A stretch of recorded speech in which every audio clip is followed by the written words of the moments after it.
Hey friends, it's Tomer, and in this video, I'm going to show you how to upgrade your Final Fantasy Commander Precon decks using only Final Fantasy cards. More specifically, just cards from the same game as that Precon. So for example, if you have Scions and Spellcraft, which is the Final Fantasy XIV pre-constructed deck, I'm going to show you how to upgrade the deck using only cards from Final Fantasy XIV. If you're interested in just upgrading your Precons without a Final Fantasy restriction, and you want to do it on a budget, I recently did a $25 upgrade guide for all 4 of the decks, and I have a link to it in the video description, so you can check that out. However, if you are a Final Fantasy purist and you want to make sure your Precon sticks to the game that it's depicting, this is the video for you. And also, I apologize, my webcam is not available today. I'm actually in Houston recording this video, and I just have my microphone with me, so you're going to be lacking my face over here.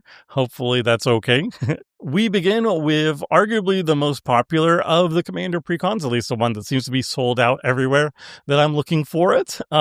This is Limit Break, the Final Fantasy VII Precon. It's a Naya deck focused on equipment. Equipment is the main theme of the deck. You just want to put equipments on your creatures to grow them in power, and then there's just a lot of equipment support pieces.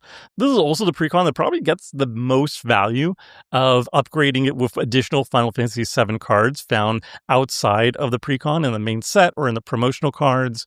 We have the most notable ones being 2 Buster Swords, not just 1, but 2. The Buster Sword in the main set is the best single thing you can add to the deck. It just works so well with our Commander Cloud. It gets equipped for free. You get to swing it immediately because Cloud has haste, and that attack trigger or that combat damage trigger is both card draw and mana advantage. It's so powerful. There's also an additional a Buster Sword available to us in a secret lair drop, Cloud's Buster Sword. It's not quite as good as the Buster Sword in the main set, but it is Cloud specific Buster Sword, so it's a flavor win, and also the card is also pretty darn good by itself. And the best creature to add to the card is, surprise, also another Cloud. This is a Cloud that works as a Stormforged Mystic. At ETB, just tutors up any equipment, typically the Buster Sword, and then it's a Panharmonicon effect for activated abilities and triggered abilities of equipments attached to Cloud. It's just really powerful. The other cards that are really good in the deck actually are the starter kit cards. The face card of the starter kit, Cloud, Planet of Champions. So yes, a 3rd Cloud I'm adding to this deck is a nice secondary commander for the deck, essentially. If your Naya Cloud is getting shut down too often, you could just slap your equipment onto this Boros Cloud. He has double strike and indestructible, so he wears equipment and attacks really well, and also equip costs less when you're equipping to him. So he's a great backup commander essentially for the deck. And then Ultima Weapon. It's another starter kit card. It looks a little bit janky at its face because paying 7 mana to do nothing and then an additional 7 mana to actually equip is insane amounts of mana to do anything. However, this deck has numerous ways of equipping for free to circumvent the equip 7 cost, especially, again, our Commander Cloud just equips for free, the Naya version, so it's actually really good in the deck with our face commander. And another card that is really good here is Heroic Intervention, which is flavored as Eris Curaga Magic. It's another secret lair card that you could be picking up. The final cards are not as important to the deck, but they're still notable. Nibelheim Aflame is basically a one-sided board wipe for you because this deck is more like geared towards a Voltron strategy where you just load up all your equipment onto a single creature and try to win with that creature. So if you have one really large creature, Nibelheim Aflame just kills everything else on the battlefield, which is quite good. Stroke of Midnight, reflavored as Memories of Nibelheim, is just a nice, flexible removal spell. And then we got Gongaga Reactor Town. It's not a great lands to add to the deck, but it is a little bit of mana fixing, and there's enough bad lands in the deck that you could just replace one of the worst lands with Gongaga, which is a little bit more flavorful. And Reach the Horizon, it's just a bog standard explosive vegetation in the deck, but that's actually pretty decent because our deck is quite mana hungry, and our commander is like 5 mana itself, so this is a good way to kind of like ensure we're casting Cloud appropriately. And these are the cards we're cutting out for it. These are just cards that either don't fit the main theme, which is attacking with equipments and pumping up with equipments, or they fit the theme, but they're just not very good at what they're trying to accomplish. The next deck is Counter Blitz. This is a Bant deck, blue, white, and green, and it's focused on counters. More specifically, it's focusing on +1/+1 counters. However, there's other counters matters things going on. The idea of this deck is basically to just put a bunch of creatures on the battlefield, get counters on them as quickly as possible. Again, +1/+1 counters, and then we have a load of different ways to support creatures that specifically have counters on them. That's the name of the game with Counter Blitz. In terms of upgrades, this deck works particularly well with the new summon creatures. These are sagas that are actually creatures, and this deck has many ways of adding or removing counters from these summons and then utilizing them in interesting ways. So I'm adding the 2 remaining summons that are from Final Fantasy X into the deck. It's Summon Shiva and Summon Bahamut, and these cards are both incredible in this deck. And also Yuna, Hope of Spyro. It works incredibly well with all these new summon creatures, and this deck has kind of a little bit of a summon sub-theme. It's kind of minor, but it's there, but adding 2 more of them, and Yuna kind of bolsters the most exciting part of the deck, in my opinion. Then we are adding some more generically good cards, like Stay With Me, which I think looks horrendous, but it's $122, and it's Ristic Study, so it's the single best card in the deck to add. Titus's Brotherhood Sword is a great thematic choice for this deck. It gives evasion to your attackers, which works very well with Titus because Titus has a combat trigger, really wants to deal damage to your opponents, so this gives it evasion, and then putting counters on things and proliferating are the 2 most important stuff happening to this deck. I also noticed that the deck kind of is lacking a little bit in card draw. So Combat Tutorial, while not being super exciting, it's just a divination that adds a counter on something. It kind of works well enough in this deck. And also just getting counters on all our creatures is very important. So divination plus counter is actually pretty decent in this deck. The last 2 things we're adding are just, again, 2 more lanes. Zankra land works really well in the deck. It just makes creatures and puts counters on them, and that's what the deck is all about. And then, I don't know how to say that name. Guado Salam? I don't know how to say it. It's a bad mana fixer, but there are worse lanes in the deck, so you might as well throw this one in. The next deck is the Final Fantasy XIV list. It's Scions and Spellcraft. This is an Esper deck focused on non-creature spells. It's going to be casting a bunch of non-creature spells, and then there's a lot of cards in the rest of the deck that care about you casting non-creature spells. There's also a bit of a high mana value matters theme going on, but it's very minor. It's mostly just attached to the face commanders of the deck. So in terms of adding cards, there's 2 that are relatively obscure, and they're going to be pretty hard to get. One is Arcane Denial, that's in Japanese only. I think it's a buy a box promo for only the Japanese boxes.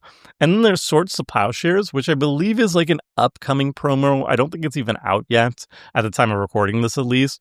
It's like there's a Swords to Plowshares, and there's another card that is like for the Final Fantasy TCG, and they actually share the same artwork together. It's really cool. It forms a little miniature panorama, which is really neat. But both these cards are very good in the deck. They're also non-creature spells, so they kind of work with the theme, and they're kind of controlling interaction spells, and the deck is a controlly interactive deck.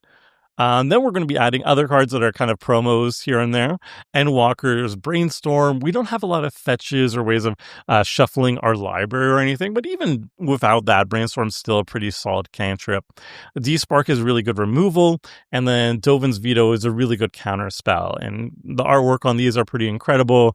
They're all featuring Final Fantasy XIV very prominently, so that's really good pickups for the deck. In terms of main set cards, though, Dark Confident Bob doesn't have any special synergies with the deck, but we do have a lot of life gain coming from our commander Y'shtola, so the life loss potential of Dark Confident is kind of negligible in the deck, and actually losing life is actually going to be benefiting our commander too, I think. Yeah, I think it does. So that will turn into card draw when we're getting smashing ourselves in the face with Dark Confident. So actually, I take it back. Dark Confident actually has more synergy than I actually expected it would be when I put it on this list. good job me. Then we got White Orsite. It's like a mana rock that's also an O-ring. The combination of the two is very exciting and worth 1 extra mana. And we got Aether and Prywin, which is very expensive. It's you're spending 11 mana total for getting this equipment on something, and unlike Limit Break, there's no way of cheating on the mana costs, like on the equip costs or anything. However, if you put this on an evasive creature, they're going to be like a lethal one-shotter. So you put this on any creature with evasion, and that's going to be GG. And I think that's worth spending 11 mana and trying to one-shot people with whatever 1/1 flyer you have laying around. So I think it's still good to include here. And then the final things we're adding one of the towns that just enters taps for 2 colors. Not very good, but there's a lot worse lands to remove. But Ishgard the Holy See is actually a very good one to add here because you can cast it on its adventure side, and the adventure side is quite good, and it triggers your stolen, all the non-creature matter stuff.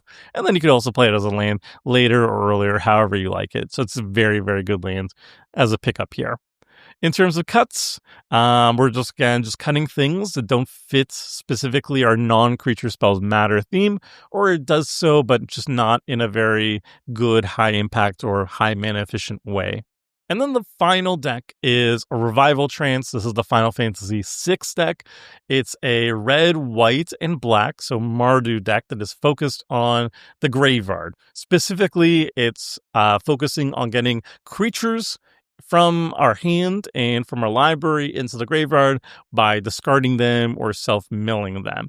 And then when they're in the graveyard, the primary way we're utilizing them is by reanimating them, but there are some other cards out there that just care about having a lot of creatures in the graveyard, and it fuels them that way. So in terms of upgrades, there's not too many that are like super thematic, but the 2 most powerful ones that you can be adding is definitely Kefka's Tower, which is a reskin Bolus's Citadel. I think it's a showcase card that you could find in like the main set and like any type of booster. And it's not like thematic or anything with our Graveyard Matters theme, but it's just incredibly powerful. Just casting spells for no mana and just losing life instead is very good. And then we got Toxic Deluge, which is a Secret Lair card. I think it comes from Game Over, the Game Over Secret Lair, and it's reskinned as Merciless Poisoning. And it's just one of the best board wipes, most efficient board wipes in the format, so you might as well throw it in here. And then one card, though, that is very thematic and fits the theme of graveyard reanimation is Phoenix Down. Essentially, for 3 mana, we get to reanimate most creatures in our graveyards, and that's not too bad. And then randomly, if our opponents have a very important spirit, skeleton, or zombie, we can exile it. I doubt that's going to happen ever, but maybe sometimes it will, and it will feel pretty awesome when it does. Then we got a couple other cards that are okay. Mughals Valor. It's a 5 mana, give your stuff indestructible, put some things on the battlefield. It's not great, but it's okay. Laughing Mad is very thematic, and it's not super amazing or anything, but it's yet another way of discarding creatures to put them in our graveyard and do reanimation shenanigans later on. And then Vector Imperial Capital, again, it's not a great land, it's just a tapped land, but it mana fixes, and there are worse lands to remove for it, so it's fine. And then for cuts, again, we're just cutting stuff that either don't really fit the theme of what we're doing with reanimation and graveyard synergies and stuff like that, or it fits the theme, but it just does it really poorly and it's not worth the mana. Like poor Interceptor. Interceptor, it tries, but I don't want to spend 3 mana to reanimate it, even though it's cute and thematic. And that's it for the Final Fantasy Precon upgrade guide using only Final Fantasy cards. I know a lot of you out there are in this camp where you have, like, let's say the Limit Break deck, it's a Final Fantasy VII deck, and you want to upgrade it, but you want to keep it in the style of Final Fantasy VII, so you don't want to just have any old upgrade guide. You want to have a very specific upgrade guide, and hopefully this has been proven useful to all of you out there. On another note, before we wrap this up, I'm going to be at MagicCon Vegas. By the time this video is published, I'm going to be either on a plane to Vegas or I'm going to be already in Vegas. So if you're at MagicCon Vegas and you see me, be sure to say hi or come look book for me, I guess. I have like a meet and greet with Ultimate Guard. I'm going to be doing some other events. We're doing a live podcast that you could be joining with. We signed up for a panel, so we're going to be doing Commander Clash Live. No, not Commander Clash Live, the podcast live. So come join us over there, or just come say hi whenever you see me. I'd love to say hi. So yeah, see me at Magic on Vegas, and hopefully this helped everybody. Like and subscribe if it did, and I'll be back soon with more budget Commander content. So until next time, friends, see ya!